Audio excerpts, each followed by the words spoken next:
안녕하세요. 닥터 MBC 목서윤입니다. 요즘 청소년들 사이에서 셀프 성형이 유행을 하고 있다고 합니다. 하지만 심각한 부작용을 일으켜서 소비자들의 피해도 늘고 있다고 하는데요. 가장 많이 하는 셀프 성형은 눈 성형인데 의사의 정확한 진단 아래 안전한 시술이 필요할 것 같습니다. 그래서 오늘 이 시간에는 군산 파티마 의원 조상곤 원장과 함께 눈 성형의 다양한 방법에 대해 알아보겠습니다. 외모를 개선하기 위해 성형수술을 선택할 때 가장 먼저 관심을 갖는 쌍꺼풀 수술. 자신의 눈 모양과 상태에 맞는 다양한 눈 성형 방법에 대해 의학 박사 조상곤 원장과 함께 알아봅니다.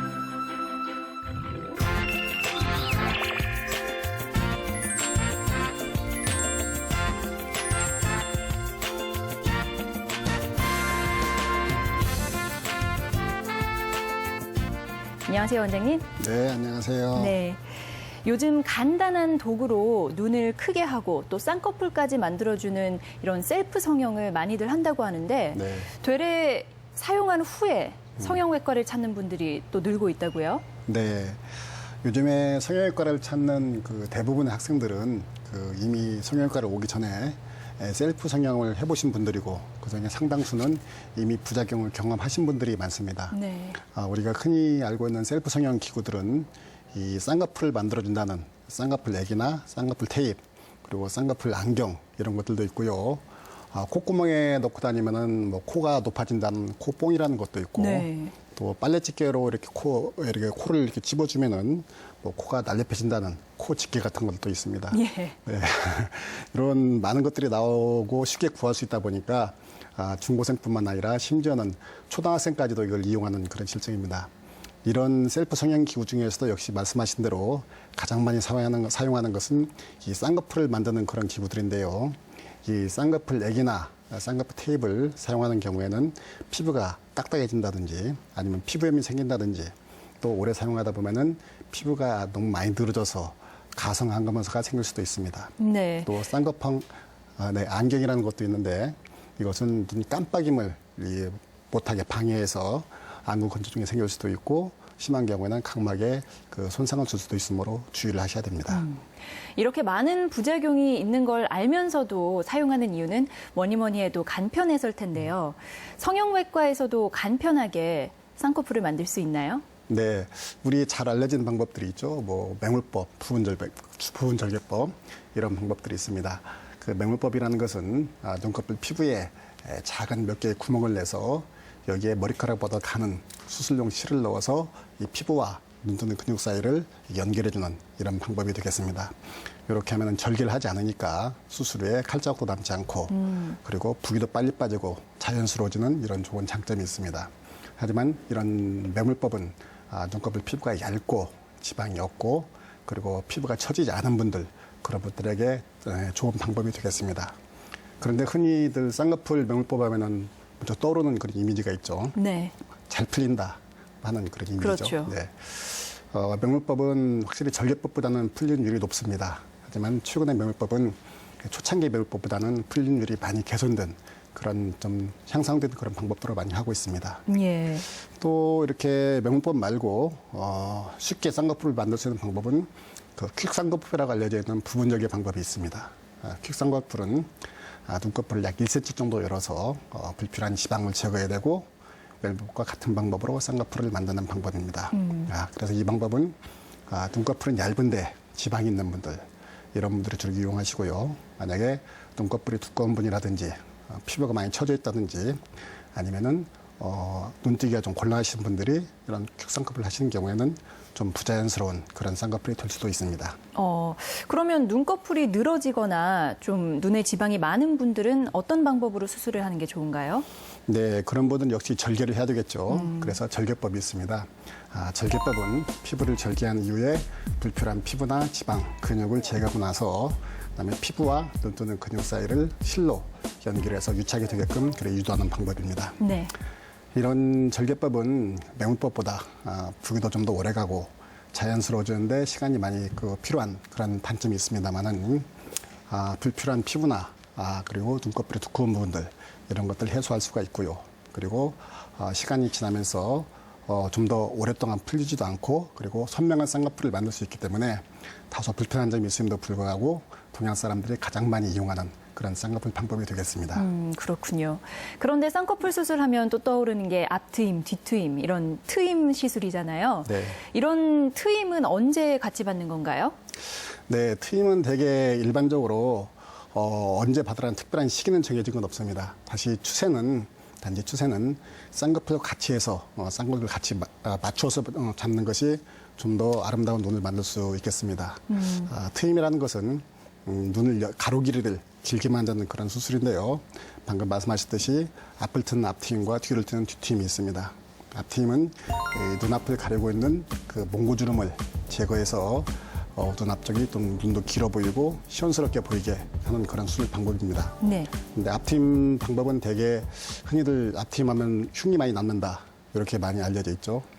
앞트임 방법이 초창기 방법들은 칼자국이 다소 노출되는 그런 방법들이 많이 소개되었습니다. 예. 그래서 초창기 앞트임 방법들은 흉이 다소 보이는 그런 단점이 있었습니다만은 최근 방법들은 그런 방법들을 많이 개선해서 칼자국을 전부 안으로 숨기기 때문에 수술 후에 그 예전에 걱정했던 흉터에 대해서는 걱정 안 하셔도 되겠습니다. 그런가요? 네. 그다음에 또 뒤트임이 있는데요. 뒤트임은 눈 뒤쪽을 절개해서 길게 만들어주는 이런 방법입니다. 특히 눈 꼬리가 많이 올라가서 매섭게 보이는 분들이 계시죠. 이런 분들은 뒤트임과 함께 눈 꼬리를 낮춰주면 훨씬 더 부드러운 인상을 만들 수가 있습니다. 그래서 뒤트임 같은 경우에는 눈과 눈 간격이 좁아서 앞트임이 좀 하기 좀 곤란하신 분들이라든지 아니면은 방금 말씀드린 좀 꼬리가 많이 올라가신 분이라든지 아니면은 앞트임을 했음에도 불구하고 눈 길이가 좀 그래도 적어 보이는 분들 이런 분들이 대개 뒤트임을 같이 할 수가 있겠습니다. 네. 그런데 이건 저도 자주 들은 얘기인데 뒤트임은 하면 다시 붓는다 뭐 이런 얘기가 있어요. 그리고 또 안구 건조증도 생길 수 있다 하던데 실제로는 어떤가요? 네, 맞습니다. 예전에 앞트임 하신 분들이 가장 고민이 흉터가 남을까 봐 고민했었고요. 예. 뒤트임 하신 분들의 가장 고민거리가 유착되는 거. 그것 때문에 많이 고민을 했습니다. 흔히들 뭐 뒤트임을 5mm를 하면은 뭐 3mm가 붙고 2mm밖에 안 남더라. 이런 말도 많이 있었고 하는데 네. 사실 예전 수술 방법들은 유착이 좀 많았던 게 사실입니다. 그래서 최근에는 그것을 개선한 새로운 방법들이 많이 시도되고 있고 그 결과가 아주 좋습니다. 그래서 최근에 나온 방법으로 뒤트임을 하시는 경우에는 거의 유착 때문에 걱정하지 않고 아주 만족스러운 결과를 얻을 수가 있겠습니다. 네. 또 뒤트임 후에 안구 건조증을 말씀하셨는데요. 안구 건조증이 있던 분들이 뒤트임에서 안구 건조증이 절대 좋아지진 않겠죠. 하지만 안구 건조증이 없는 분이 뒤트임을 한 이후에 안구 건조증이 생길 가능성이 빈도는 아주 낮습니다.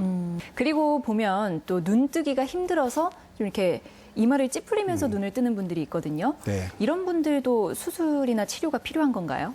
네, 그것은 안검하수 증상인데요. 안검하수라는 것은 눈 뜨는 근육이 많이 이완되어서 눈 윗꺼풀이 눈동자를 가리는 그런 증상을 말합니다. 그래서 심한 경우에는 동공까지 가려서 시야장애를 일으키게 됩니다. 그것을 보상하기 위해서 방금 말씀하신 대로 이마를 찌푸려 눈을 뜨기도 하고 아니면 턱을 들어서 앞을 보는 경향이 있습니다. 이런 분들 치료는 역시 수술적인 방법이 있는데요. 수술은 피부를 절개하고 눈 맨 뒤에 있는 그 눈 뜨는 근육을 접어준다든지 아니면은 이것을 절제해내서 단축시켜서 봉합시킨다든지 아니면 눈 뜨는 근육 그 기능이 자체가 없는 경우에는 곰판을 이마 근육에 연결하던 그런 수술을 하게 됩니다. 네. 이렇게 수술하시면은 한동안은 저녁에 주무실 때 눈이 좀 덜 감기는 증상이 있습니다. 하지만 이것은 시간 지나면서 많이 호전이 됩니다. 요즘은 레이저로도 눈 성형을 할 수 있다고 하더라고요. 이거는 어떤 방법인가요? 네. 예전에 우리 수술할 때는 되게 수술칼, 메스라는 걸 사용하죠. 그런데 요즘에는 레이저라는 장비가 많이 좋아졌습니다. 네. 그래서 레이저라는 빛을 이용해서 수술하는 그런 방법입니다. 광선을 이용해서 절개를 하기 때문에 메스를 사용한 것보다 더 정밀하고 정확하게 절개할 수 있어서 좀 더 깨끗한 성형술, 깨끗한 쌍꺼풀 라인을 만들 수가 있고요. 두 번째로 이 레이저는 특징이 절개를 하면서 바로 지혈이 돼버립니다. 예. 그래서 출혈이 아주 적습니다. 출혈이 적기 때문에 수술 후에 부기나 통증이 적고 또 회복도 빠르다는 이런 장점이 있습니다. 하지만 이런 레이저 시술은 메스보다도 좀 더 많은 숙련도와 많은 그 경험을 요구하는 그런 시술 방법이 되겠습니다. 네. 다양한 눈 성형 방법에 대해서 말씀해 주셨는데 수술 후 주의사항은 어떤 게 있을까요? 네, 모든 수술이 마찬가지겠지만은 이 눈 수술도 이 절개한 부위에 수술 후에 물이 들어가면 안 됩니다. 염증이 생길 수 있기 때문에 그렇죠. 그리고 수술 후에 약 이틀간은 붓습니다. 이 붓는 기간에는 부기를 적게 하기 위해서 냉찜질이 필요하겠고요. 네. 3, 4일 후부터 부위가 가라앉기 시작하는데 이때부터는 부기를 빨리 가라앉게 하기 위해서 온찜질이 좋습니다.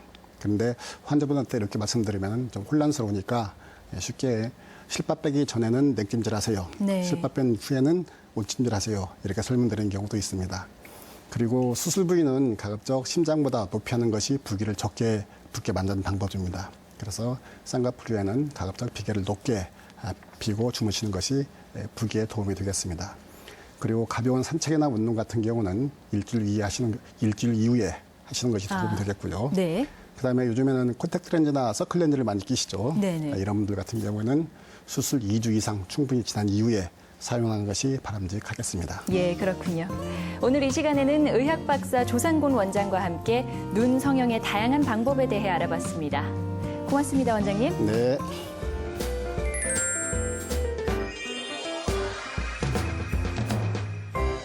추위로 근육이 쉽게 긴장하고 혈액순환이 원활하지 않은 겨울에는 어깨 통증을 호소하는 환자들도 늘어난다고 합니다. 특히 중년층 이상의 환자들은 이 나이에 이만큼 아픈 건 당연하다고 대수롭지 않게 생각하고 넘기는 경우가 많다는데요. 원인을 잘 찾아서 치료하면 중년의 무게도 훨씬 가벼워질 수 있습니다. 오늘은 여수백병원 백창희 원장과 함께 어깨 통증의 원인 치료 중 하나인 석회성 건염에 대해 이야기 나눠보도록 하겠습니다. 어깨 힘줄에 석회성 물질이 쌓여 생기는 석회성 건염은 특히 40, 50대 여성들에게서 많이 발생하는 질환입니다. 정형외과 전문의 백창희 원장과 함께 석회성 건염의 원인 치료에 대해 이야기합니다.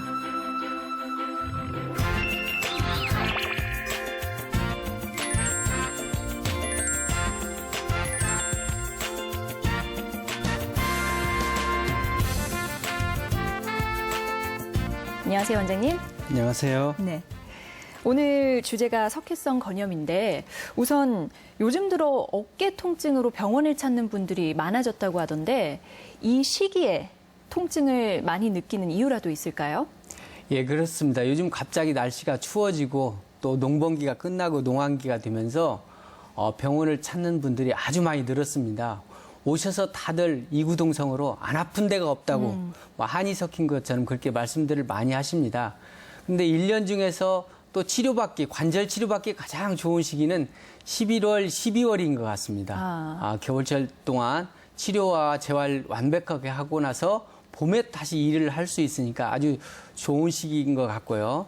또 우리가 아픈 걸로 생각하면 심하게 죽을 만큼 아파서야만 병원에 오는 게 아니라 그렇게 아프지 않더라도 약간 불편을 느낄 때 미리 와서 검사를 하고 체크해서 고쳐서 살아야 되겠습니다. 예, 맞는 말씀입니다. 그런데 이렇게 어깨가 아파서 병원을 찾았더니 또 목이 문제인 경우가 있더라고요. 어깨가 아픈 것도 증상이 여러 가지고 또 원인도 달라진다고요? 네, 어깨가 아파서 오신 분들 진단을 내리는데 주의사항이 있습니다. 대개 우리는 어깨가 아프면 사람 하나에 진단명 하나 이렇게 생각하기 아주 쉬운데 네. 때로는 사람 하나에 진단명 둘, 셋이 될 수도 있습니다. 특히 어깨 관절에서는 더 이런 현상이 많이 있는데요. 사실 목이 아픈 연령대와 어깨가 아픈 연령대는 거의 비슷합니다. 예를 들면 우리 자동차 한 군데 고장이 나면 오래 타서 고장이 나면 다른 데도 또 고장이 나지 않습니까? 마찬가지로 어깨가 아픈 연령대와 목이 아픈 연령대와 비슷합니다. 그래서 어깨가 아파서 오신 분들 조사를 해보면 이분은 목에도 이상이 있는 경우도 있고 또 어떤 때는 어깨만 이상이 있는 경우도 있는데 가령 예를 들어서 어깨가 아프고 팔이 안 올라간다고 생각을 하면 우리가 팔을 올리겠다고 마음을 먹잖아요. 네. 머릿속에서 내가 팔을 올려야 되겠다 이렇게 생각을 하면 그 마음을 어깨까지 가져오는 것은 신경이고 신경이 가져온 그 마음을 팔을 들어 올리는 이 일을 하는 것은 근육과 심줄입니다. 네. 그래서 심부름을 하는 신경이 문제인지 이 일을 하는 근육이나 힘줄이 문제인지를 정확히 구분을 해서 치료를 해야 되겠습니다. 예.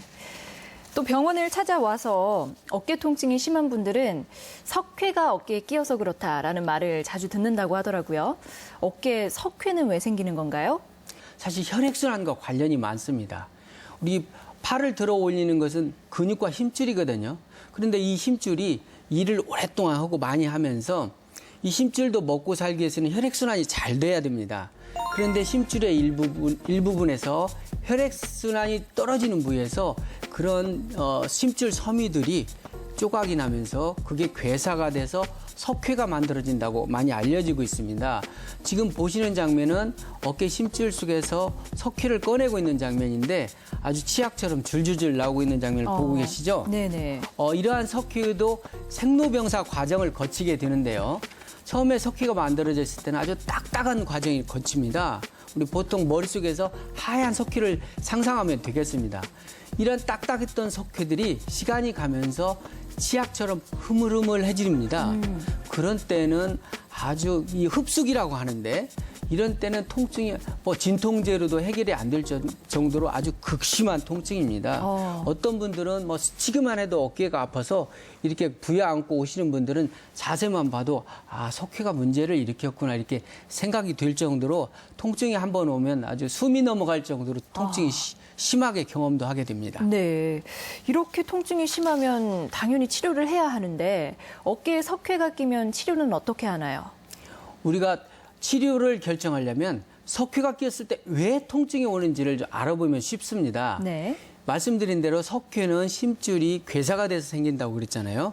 그래서 심줄 덩어리가 움직이는 그 속에 석회가 있는 겁니다. 근데 이 덩어리가 크면 클수록 이 주변을 압박하는 정도가 커서 심줄을 압박하는 정도가 커서 더 통증이 심하죠. 우리 예를 들어서 발바닥 같은 데 티눈이 생겼을 때 네. 딱딱한 데를 디디면 아프지 않습니까? 예. 그런 것처럼 석회 덩어리가 클수록 통증이 더 극심하게 일으킬 가능성이 매우 높고요. 또 앞에서 말씀드린 것처럼 석회가 딱딱했던 석회가 치약처럼 흐물흐물 녹으면서 염증을 불러일으키게 됩니다. 이 당시는 어깨 속을 이런 식의 보게 되면 주변에 염증들이 모여들어서 아주 벌겋게 우리 눈이 충혈됐을 때처럼 벌겋게 힘줄 주변이 염증이 모여드는 것을 볼 수가 있습니다. 네. 그렇다고 모든 석회가 다 통증을 일으키는 것은 아닙니다. 때로는 아주 자그마한 석회, 우연히 엑스레이를 찍었는데 석회가 있더라 이렇게 발견되는 석회도 있습니다. 그래서 제가 이런 석회를 잠자는 석회라고 표현을 하는데 잠자는 석회라고 표현하는 이유는 그런 자그마한 석회가 있을 때는 통증을 일으키지 않기 때문에 제가 잠자는 석회라고 이름을 붙였습니다. 네. 그래서 석회가 끼었다고 모두 수술이 필요하고 모두 치료가 필요한 것은 아닙니다. 그러면 비수술적인 방법이 궁금한데 어떤 경우에 수술을 하지 않고 치료를 받을 수 있는 건가요? 말씀드린 대로 우연히 석회가 발견됐을 때 반대편도 찍어보면 이쪽은 전혀 통증을 못 느끼는데 이쪽도 석회가 또 발견되는 경우도 있거든요. 네. 그래서 아주 자그마한 석회는 자연적으로 흡수되기도 하고 또 그게 신경이 쓰일 때는 수술 없이 초음파로 보면서 그 석회 있는 자리에 주사바늘 넣어가지고 그 석회를 주사약물로 녹여서 흡수하는 경우도 있습니다. 실제로 석회가 있어서 수술이 필요한 경우는 20% 정도뿐이 안 됩니다. 이런 수술이 필요한 때는 석회 말고도 충돌증후군이나 뼈도 이렇게 길어나 있고 또 예. 심줄 파열이 있거나 이런 같이 겹쳐 있을 때는 또 수술한 김에 한꺼번에 제거하자 이럴 때도 있고 앞에서 말씀드린 것처럼 성난석회 아까 잠자고 있는 석회, 성난석회 그렇게 말씀드리는데 성난석회가 있을 때는 막 꼼짝도 못하고 이렇게 오게 됩니다. 네. 당장에 오늘 밤이 어떻게 지낼까 지옥 같은 생각이 들기도 할 때는 어깨가 아파서 큰일 날 일은 없지만 그런 때는 응급으로 내시경으로 해서 석회를 제거해주면 바로 다음 날부터 풍선에서 바람 빠지듯이 바로 통증이 좋아지게 됩니다. 그렇군요. 또 수술을 할 때 어떤 방식으로 석회를 제거하는지 궁금하네요. 우리가 수술하면 다 무섭게만 생각을 하는데 이러한 석회도 전신 마취 없이 어깨만 부분 마취하고 내시경으로 간단히 10분 만에 석회를 제거하기도 합니다. 지금 보시는 장면은 이 환자분 수술 장면입니다. 그런데 이 환자분 전신 마취가 아니고 부분 마취만 했기 때문에 환자분께서는 지금 옆으로 누워서 모니터를 통해서 그동안 자기 어깨 속을 괴롭혀온 석회 덩어리가 제거되는 장면을 보고 계십니다. 네. 이렇게 심줄을 가르고 벌리면 석회 덩어리가 지금 하얀 석회가 나와야 되는데 오히려 파란 석회가 보이죠? 네. 파랗게 보이는 것은 우리가 심줄 속에 석회가 있기 때문에 우리가 찾기 쉽게 초음파로 보면서 염색약을 집어넣어서 살짝 표시를 해놓은 겁니다. 그러면 아까운 심줄을 여기저기 덧투고 다니지 않고 바로 그 자리를 찾아서 이렇게 쉽게 석회 제거가 가능합니다. 예. 이렇게 부분 마취만 하고 어깨 치료를 하는 것은 뭐 석회뿐만 아니라 충돌 증후군도 부분 마취만 하고 잠깐 10분 동안 길어진 뼈만 제거도 가능합니다. 예. 마지막으로 시청자 여러분께 당부 말씀 부탁드릴게요. 어깨 치료를 하는데 다 망가지고 나서 큰 수술만 하는 것이 치료가 아닙니다. 사실 음식도 많이 먹지 않고 기름기가 적은 음식으로 골라 먹고 또 어깨 주변에 근력을 키우는 것도 좋은 치료입니다.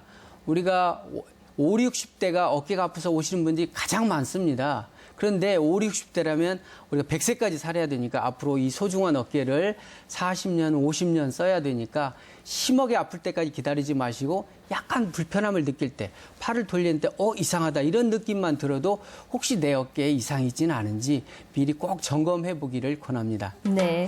오늘 이 시간에는 정형외과 전문의 백창희 원장과 함께 어깨 통증의 원인 치료 중 하나인 석회성 건염에 대해 알아봤습니다. 고맙습니다, 원장님.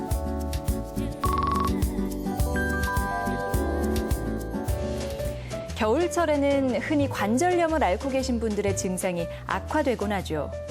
그래서 온찜질기나 핫팩을 통증 부위에 올려놓고 찜질을 하기도 하는데요. 관절염의 종류에 따라 이런 따뜻한 찜질이 오히려 증상을 악화시키는 경우도 있어서 주의가 필요합니다. 따뜻한 찜질은 관절과 그 주위 근육의 긴장을 풀어주고 혈액순환이나 관절액이 활성화되는 데 도움을 주기도 하는데요. 같은 관절염이라고 해도 류마티스 관절염이나 통풍성 관절염에는 온찜질을 하면 오히려 염증과 부종이 심해질 수 있습니다. 관절이 늘 부어있고 붉게 열감이 느껴지는 류마티스 관절염에는 반대로 냉찜질이 좋다고 합니다. 제가 준비한 소식은 여기까지입니다. 저는 다음 주 이 시간에 인사드리겠습니다. 고맙습니다.